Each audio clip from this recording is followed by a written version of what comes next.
Fact number 2, फुटबलमा रेफ्रीले जब कुनै प्लेयरलाई red card देखाउँछन् तब कैयौं पटक प्लेयर्स रेफ्रीसँग झगडा गर्न थाल्छन्।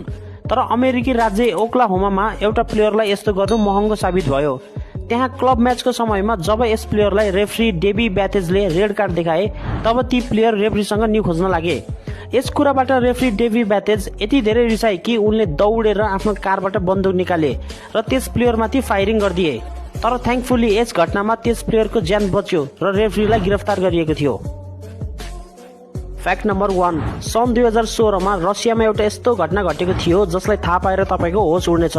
47 वर्ष र 52 वर्षका बाल्यकालदेखिका दुईजना साथीहरू 2 दिनसम्म लगातार रक्सी पिइरहेका थिए। रक्सीको नशामा यी दुईजना साथीहरूले एकअर्काको प्राइभेट पार्ट अर्थात् लिङ्ग नाप्ने डिसिजन लिए, जसमा 47 वर्षको उमेरको साथीको जित भयो। त्यसपछि 52 वर्षको उमेरको साथीलाई यति रिस उठ्यो कि उसले आफ्नो घरबाट बन्चहरू निकालेर आफ्नो साथीको लिङ्गलाई नै काटिदिए। घरबाट चिच्चाएको आवाज सुनेर छिमेकीहरूले पुलिसलाई खबर गरे र पुलिस आए पश्चात जुन साथीको प्राइभेट पार्ट काटिएको थियो उसलाई हस्पिटल लगियो, जसले गर्दा उसको ज्यान बच्न सफल भयो र जसले काटेको थियो उसलाई काट्ने अभियोगमा 8 वर्षको जेल सजाय दिएको छ।